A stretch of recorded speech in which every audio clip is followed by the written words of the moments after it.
Hello दोस्तों, यहाँ पे हम समझेंगे कि जो हिंदू मैरिज एक्ट है, हिंदू मैरिज एक्ट कौन से ईयर का एक्ट है? 1955 का एक्ट है। तो जब हम 1955 से आज 2021 में आते हैं तो इस दौरान क्या बदलाव आया? सबसे मेन जो इसके अंदर बदलाव आया वो था अमेंडमेंट 1976 का। और 1955 से पहले हिंदू लॉ कोई कॉडिफाइड लॉ नहीं था। तो हिंदू मैरिजेस भी जो थी वो किस हिसाब से होती थी? अपनी कम्युनिटीज, अपने हिसाब से, अलग एरिया के अंदर सब कुछ चलता था। जो ये वाला एक्ट था 1955 का, इसने सब चीजों को कॉडिफाई कर दिया, जो भी मैरिज से रिलेटेड चीजें थी हिंदूज के अंदर। और फिर बहुत ही ज्यादा ड्रास्टिक चेंजेस लेके आए गए 1976 के अंदर। जब 1955 में ये एक्ट बनाया गया तो बहुत सारी जो कमियां थी जो फॉलो होती थी रिलीजन के अंदर, उनको खत्म कर दिया गया। जब हम समझ रहे थे, इससे पहले की वीडियोस आपने जरूर देखी होंगी जहां हमने सेक्शन 5 या और चीजें समझी हिंदू मैरिज एक्ट की, तब हमें समझ आया कि ये जो हिंदू मैरिज एक्ट है क्या क्या चीजें मांगता है, इसके क्या एसेंशियल्स होते हैं और क्या क्या चीजें इसके अंदर होती हैं, वो सब हमने समझ ली हैं।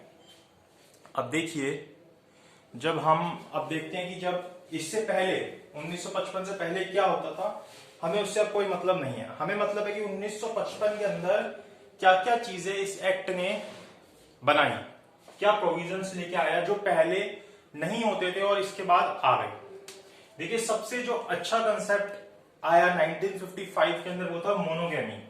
सेक्शन 5 के सबसेक्शन 1 के हिसाब से अगर देखो, मोनोगेमी मतलब कि एक व्यक्ति का एक ही स्पाउस होगा, चाहे वो हस्बैंड हो चाहे वो वाइफ हो। वाइफ का एक ही हस्बैंड होगा, हस्बैंड का एक ही वाइफ होगा। ये नहीं कि एक हस्बैंड एक वैलिड मैरिज के दौरान किसी और वाइफ से भी शादी कर ले, ऐसा नहीं हो सकता। सेम विद वुमेन होगा। पॉलीगेमी एंड पॉलीएंड्री को खत्म कर दिया गया, जिसको हम बोलते हैं प्रोहिबिशन ऑफ बाइगेमी। बाइगेमी को प्रोहिबिट कर दिया गया और साथ ही साथ इसके अंदर सजा लेके आई गई। सेक्शन 494, 495 ऑफ आईपीसी के अंदर इसको पनिशेबल बनाया गया। तो आप देख सकते हैं कि हिंदू मैरिज एक्ट 1955 के अंदर क्या क्या चीजें हुई। इससे पहले कोई व्यक्ति एक से ज्यादा शादी करता था, कोई फर्क नहीं पड़ता था, वो सारी मैरिजेस वैलिड मानी जाती थी। इंटरकास्ट मैरिज अलाउड की गई सेक्शन 29 के हिसाब से। पहले इंटरकास्ट मैरिजेस अगर आप देखोगे हिंदू रिलीजन के अंदर तो अलाउड नहीं होती थी, लेकिन यहां पे बोला गया कि अगर कोई व्यक्ति हिंदू जो है और वो इंटरकास्ट मैरिज करता है तो वो मैरिज वैलिड मैरिज होगी, उसके ऊपर कोई भी रोक नहीं होगी। ठीक है। चौथी बात बोली गई कि सेम गोत्र जो था वो लीगलाइज कर दिया गया कि आप सेम गोत्र के अंदर मैरिज कर सकते हो। और अगर आप दया भागा मिताक्षरा स्कूल को देखोगे तो उसके अंदर जो पिंड वर्ड का मतलब था वो अनडिफाइंड था, उसके अंदर कुछ और था, उसके अंदर कुछ और था, तो उसको यहाँ पे डिफाइन किया गया सेक्शन 3 के अंदर। ठीक है। उसके बाद मिनिमम एज रखी गई मैरिज की, फिक्स की गई, जो इस एक्ट के अंदर तो 15 और 18 साल थी, जो बाद में आगे बढ़ाई गई जिसको। उसके बाद बहुत सारे मैट्रिमोनियल रिलीफ्स दिए गए, जो कि हम देखते हैं आजकल। अगर आप कोर्ट भी जाते हो तो वहां पे हम कितने तरीके के रिलीफ्स देखते हैं। अगर आप हिंदू मैरिज एक्ट पढ़ते हो तो कितने सारे रिलीफ्स नए आए। सेक्शन 23 ऐड हुआ, सेक्शन 13 ऐड हुआ, इस तरीके कितने सारे रिलीफ्स आए। उसके बाद जो रजिस्ट्रेशन ऑफ मैरिज थी वो उसका कंसेप्ट लेके आया गया कि जो मैरिज है उसको रजिस्टर कराना होगा। और एक केस है जिसके हिसाब से अब ये जो मैरिज रजिस्ट्रेशन है कंपलसरी है, उसका नाम आप कमेंट बॉक्स में लिख के बताइएगा। हमने लैंडमार्क केसेस वाले वीडियो के अंदर उस केस का नाम देखा था।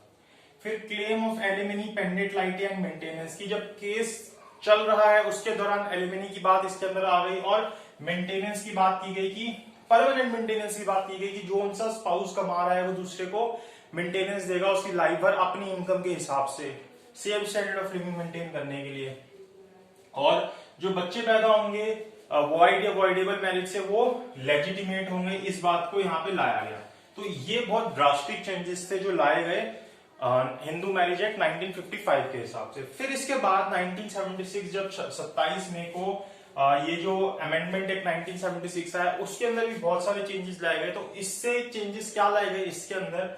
सबसे पहली बात तो सेक्शन 13B को ऐड किया गया, जो बोलता है म्यूचुअल कंसेंट ऑफ डाइवोर्स के बारे में, कि दोनों अपनी सहमति से हस्बैंड वाइफ डिवोर्स ले सकते हैं, जो कि पहले नहीं होता था, सिर्फ सेक्शन 13 था। सेक्शन 13B को ऐड किया गया और इसका इफेक्ट जो था वो रेट्रोस्पेक्टिव इफेक्ट बोला गया। मतलब कि जब ये अमेंडमेंट एक्ट आया 1976 का, उससे पहले भी अगर किसी की मैरिज हुई थी हिंदूज के अंदर, मतलब हिंदू मैरिज एक्ट के हिसाब से, तो वो जो है म्यूचुअल कंसेंट से डाइवोर्स ले सकता है।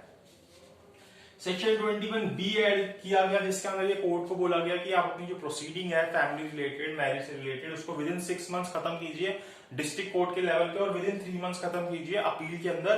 किस दिन से? Date of service of notice से। जो अपोजिट पार्टी है अगर उसको जब नोटिस सर्व हो गया उस दिन से विद इन 6 मंथ और 3 मंथ में आप कोशिश कीजिए कि प्रोसीडिंग्स खत्म हो जाए। और अगर कोई व्यक्ति सिंगल एक्ट ऑफ अडल्ट्री भी करता है तो वो अडल्ट्री के अंदर आ जाएगा और एक ग्राउंड बन जाएगा डिवोर्स का, क्योंकि इससे पहले जो था कॉन्टिन्यूस अडल्ट्री शो करनी होती थी और बहुत मुश्किल हो जाता था शो करना।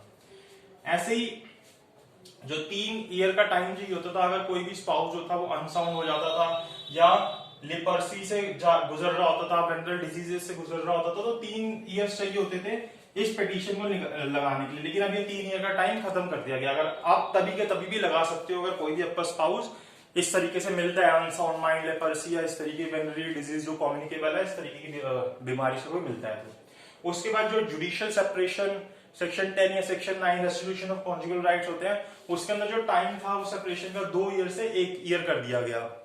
उसके बाद सेक्शन 16 जो था इस एक्ट का 1955 का, उसको 1976 के अंदर रिमूव कर दिया गया और सेक्शन 23A ऐड किया गया, 23A ऐड किया गया, जिसके अंदर रिलीफ दिया गया रिस्पोंडेंट को डिवोर्स या अदर प्रोसीडिंग्स के अंदर। बाकी इन चीजों को हम बहुत डिटेल्स में अभी सेक्शन बाय सेक्शन पढ़ते रहेंगे। इसलिए अब हम नेक्स्ट वीडियो के अंदर क्या समझेंगे, सेक्शन 9 समझेंगे हिंदू मैरिज एक्ट का, जो किसके बारे में बात करता है, रेस्टिट्यूशन ऑफ कॉन्जुगल राइट्स के बारे में बात करता है। सो इस वीडियो के लिए इतना ही। अगर आपको अच्छे लगे तो लाइक शेयर सब्सक्राइब जरूर कीजिएगा, और बाकी भी आपको हिंदू मैरिज एक्ट से रिलेटेड कोई वीडियो देखनी हो तो मैं सारी वीडियोस अपलोड कर रहा हूँ। और बाकी subject CrPC, CPC, SRA, contract act, sales of goods act, partnership act, कोई भी देखना हो तो आपको प्लेलिस्ट में वो मिल जाएगा, आप उसको जरूर देखिएगा और चैनल को सब्सक्राइब जरूर कीजिएगा।